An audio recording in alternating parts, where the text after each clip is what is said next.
여러분, 안녕하세요. 길고 길었던 이야기, 치매인 척 연기한 시어머니, 며느리의 모든 것을 빼앗다의 마지막 화 10화입니다. 지난 9화, 우리는 또다시 거대한 충격과 마주했습니다. 자선 갈라 디너를 망친 모든 해킹의 시작점이 바로 식물인간이 되어 누워있는 황 여사의 요양원이었다는 사실. 지은과 희주의 동맹을 파괴하려는 이 모든 공격의 배후에 여전히 황 여사가 있었습니다. 죽은 줄 알았던 악마의 망령이 다시 지은의 숨통을 조여오기 시작했습니다. 오늘 대망의 마지막 10화에서는 이 믿을 수 없는 미스터리를 풀기 위해 지은과 고 반장이 직접 악마의 소굴로 잠입합니다. 그리고 그곳에서 그들은 인간의 상상을 초월하는 끔찍한 진실과 정면으로 마주하게 됩니다. 지금 시작하겠습니다. 황 여사가 배우라고? 진철은 믿을 수 없다는 듯 몇 번이고 되물었습니다. 하지만 어머니는 몸도 못 움직이고 말도 못하는 상태입니다. 어떻게? 고 반장이 무거운 표정으로 말했습니다. 나도 그게 의문이야. 이건 둘 중 하나야. 누군가 황 여사를 방패 삼아 이 모든 일을 꾸미고 있거나 아니면 우리가 상상할 수 있는 것보다 훨씬 더 끔찍한 진실이 그곳에 숨어 있거나. 지은이 결심한 듯 입을 열었습니다. 직접 확인해 봐야겠어요. 아줌마, 위험해. 아니요. 가야만 해요. 제 눈으로 직접 그 진실이라는 걸 봐야겠어요. 그녀의 눈빛은 단호했습니다. 며칠 후, 지은은 속죄와 상생재단의 이사장 자격으로 실버 캐슬 요양원을 공식적으로 방문했습니다. 거액의 기부를 검토하고 있다는 명목이었습니다. 요양원장은 버선발로 뛰어나와 극진하게 그녀를 대접했습니다. 아이고, 오 이사장님. 이런 누추한 곳까지 직접 방문해 주시다니 영광입니다. 지은의 곁에는 나이 많고 병약해 보이는 아버지가 동행하고 있었습니다. 고 반장이 완벽한 위장이었죠. 요양원장의 안내에 따라 시설을 둘러보던 중 복도를 지나가던 고 반장이 갑자기 가슴을 부여잡고 거친 기침을 쏟아내기 시작했습니다. 콜록콜록. 아이고 숨이야. 아버님 괜찮으세요? 요양원장과 직원들이 모두 당황하여 고 반장에게 달려들었습니다. 모두의 시선이 고 반장에게 쏠린 바로 그 짧은 순간, 지은은 고양이처럼 조용히 그 무리에서 빠져나와 미리 파악해둔 황 여사의 VVIP 병실을 향해 발걸음을 옮겼습니다. 복도의 가장 끝, 철저한 보안 시스템으로 막혀있는 황 여사의 병실. 지은은 복도를 청소하는 직원의 카트를 잠시 빌려 청소부인 척 자연스럽게 병실 앞으로 다가갔습니다. 마침 식사를 배달하러 온 직원을 따라 병실 안으로 들어가는데 성공했습니다. 병실 안. 황 여사는 소문대로 최첨단 의료용 침대에 미동도 없이 누워 있었습니다. 그녀의 눈은 허공을 향해 열려 있었지만 그 안에는 아무런 감정도 생각도 담겨 있지 않은 듯 텅 비어 있었습니다. 그녀의 곁을 그림자처럼 지키고 있는 차가운 인상의 간병인이 지은을 막아섰습니다. 면회 시간이 아닙니다. 나가주시죠. 지은은 당황하지 않고 미소를 지으며 말했습니다. 아, 저는 재단에서 온 사람입니다. 어머님의 상태를 잠시 확인하러. 지은은 간병인과 대화를 나누는 척하며 날카롭게 방 안을 훑어보았습니다. 뭔가 있어. 분명히 무언가 다른 점이 있을 거야. 그때 지은의 눈에 이상한 점 하나가 포착되었습니다. 간병인의 귀에 아주 작은 살색의 무선 이어폰이 꽂혀 있었습니다. 그리고 황 여사의 침대 옆 복잡한 의료 모니터들 사이에 이곳과는 어울리지 않는 최신형 태블릿 PC 한 대가 놓여 있었습니다. 지은은 직감했습니다. 저것들이다. 지은은 간병인을 향해 일부러 비틀거리며 다가갔습니다. 어머님, 제가 어깨라도 좀 가까이 오지 마십시오. 간병인이 지은을 강하게 밀치는 순간 지은은 그 힘에 밀려 넘어지는 척하며 침대 옆 탁자를 팔로 쳤습니다. 와장창. 태블릿 PC가 바닥으로 떨어졌습니다. 그리고 충격으로 화면이 저절로 켜졌습니다. 간병인의 얼굴이 새하얗게 질렸습니다. 그녀가 태블릿을 주우려 몸을 숙이는 것보다 그 화면을 본 지은의 눈이 더 빨랐습니다. 화면에는 복잡한 프로그램이 실행되고 있었습니다. 텍스트 음성 변환 텍스트 마이너스 투 마이너스 스피치 프로그램. 그리고 화면 한쪽에는 최근에 주고받은 암호화된 메시지 창이 떠 있었습니다. 그리고 그 메시지를 마지막으로 수신한 사람의 이름. 박동훈 부사장. 모든 퍼즐 조각이 맞춰졌습니다.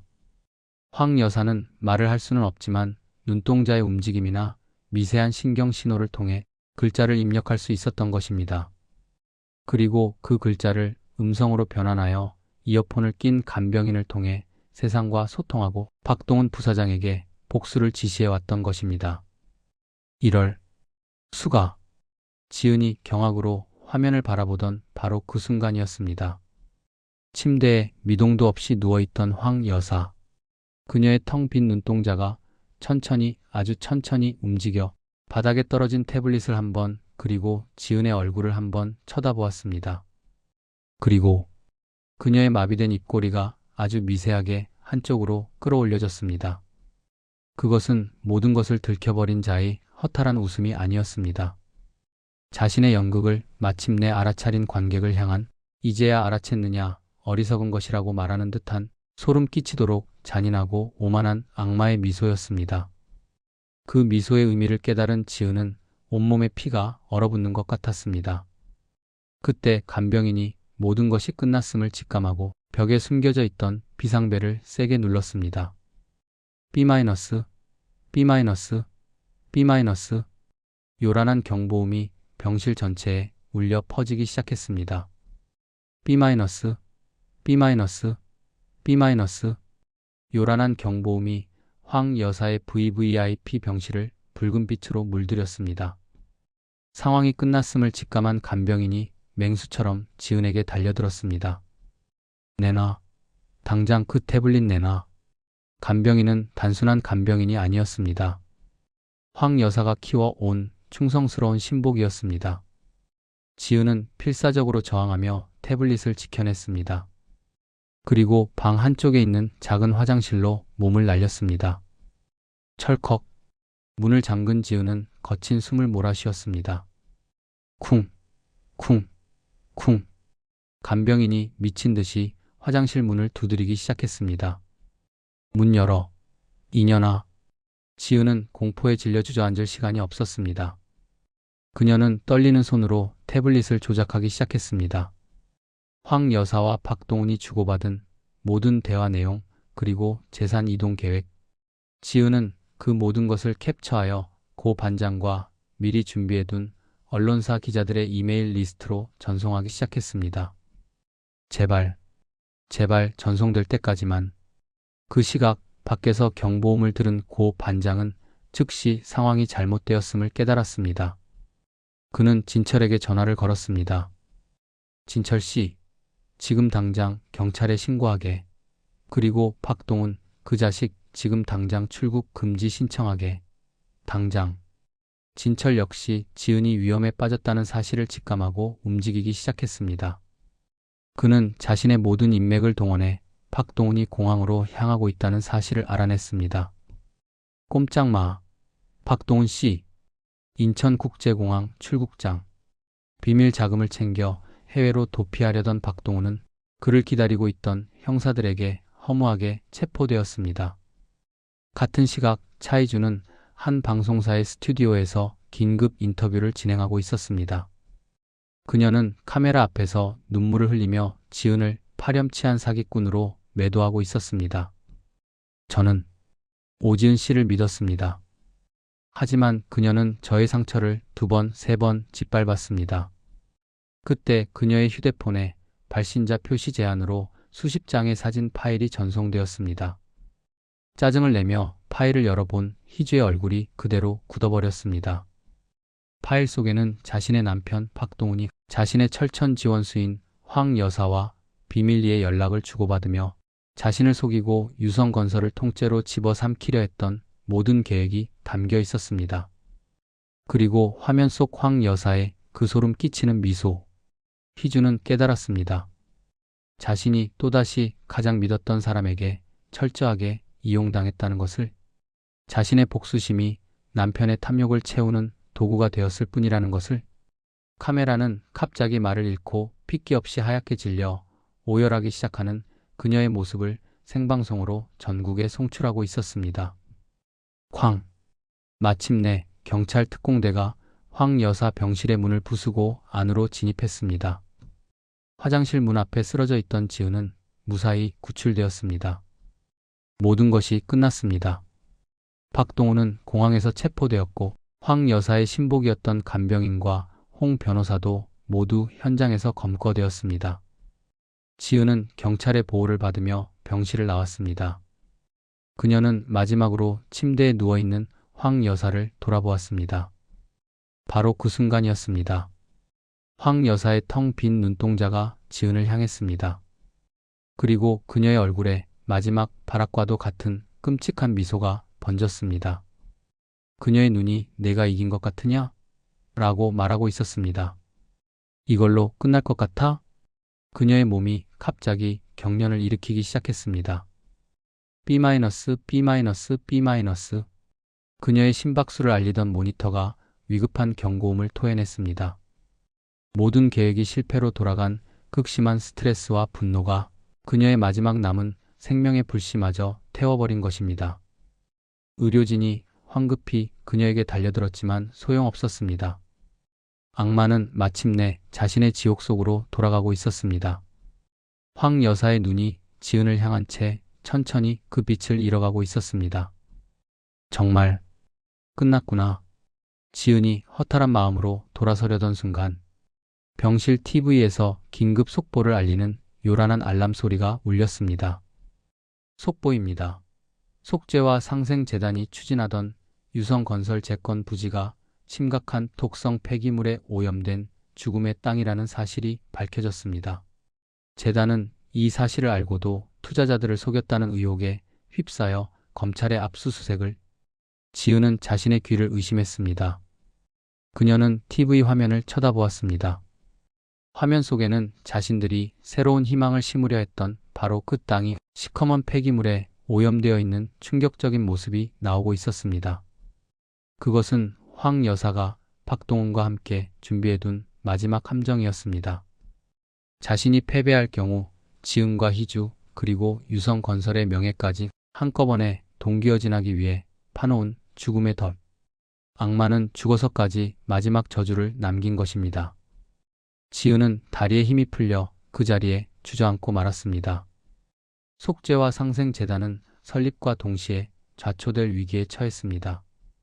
재단이 죽음의 땅이라는 사실을 알고도 투자자들을 속였다는 의혹.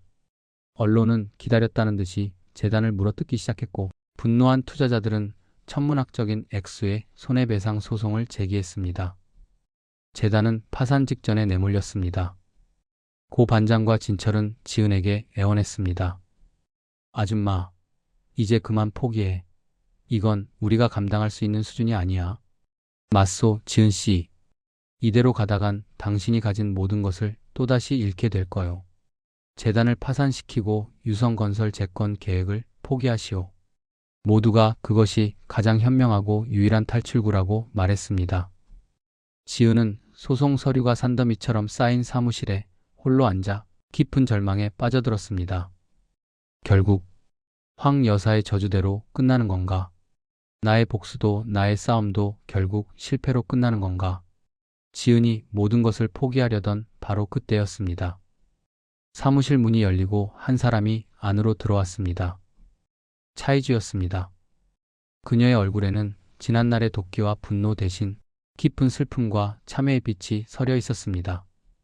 희주는 지은의 앞에 다가왔습니다. 그리고 그녀의 앞에 무릎을 꿇었습니다. 지은 씨, 희주의 눈에서 뜨거운 눈물이 흘러내렸습니다. 내가 틀렸어요. 나는 당신의 진심을 의심했고 또다시 내 분노의 눈이 멀어 당신에게 씻을 수 없는 상처를 줬어요. 나를 용서하지 마세요. 희주가 떨리는 목소리로 말을 이었습니다.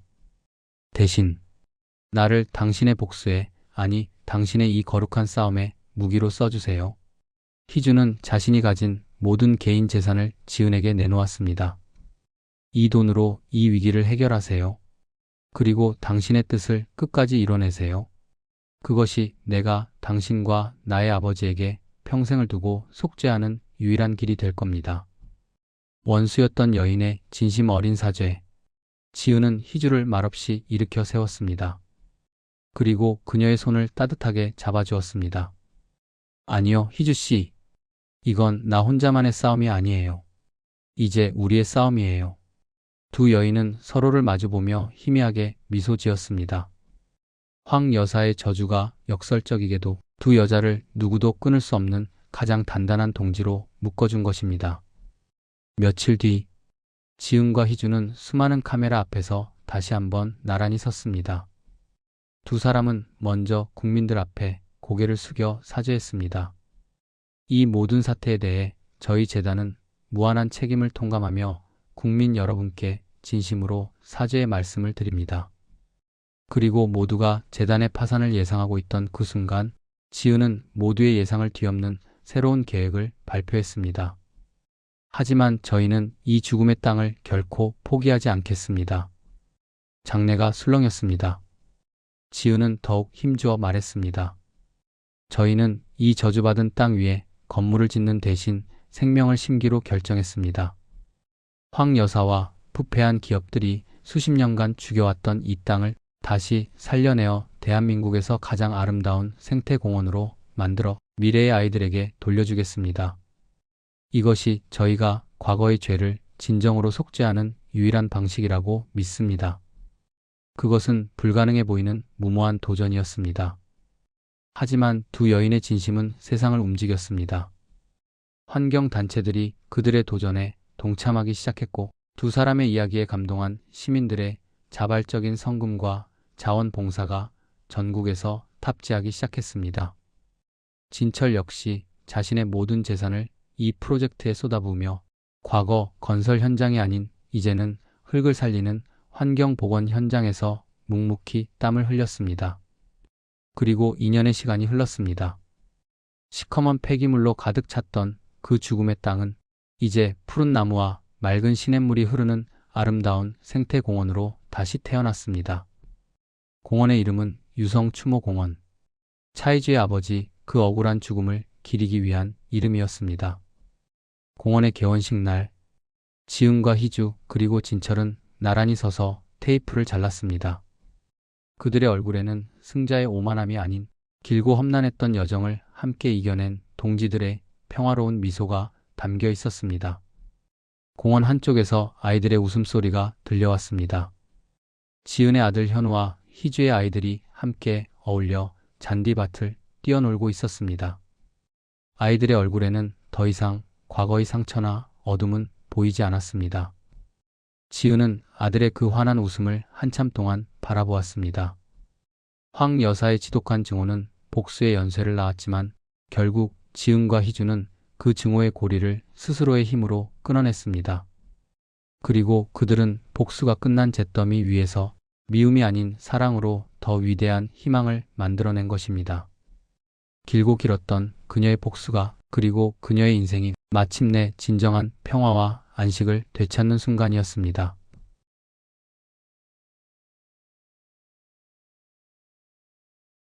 여러분, 치매인 척 연기한 시어머니, 며느리의 모든 것을 빼앗다 이야기는 오늘로 대단원의 막을 내립니다.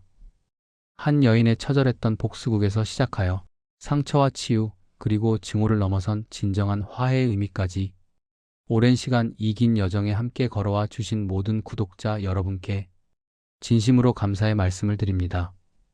저는 다음에 더욱 흥미롭고 더욱 감동적인 새로운 이야기로 다시 찾아뵙겠습니다. 구독과 좋아요, 그리고 댓글은 작가에게 큰 힘이 됩니다. 감사합니다.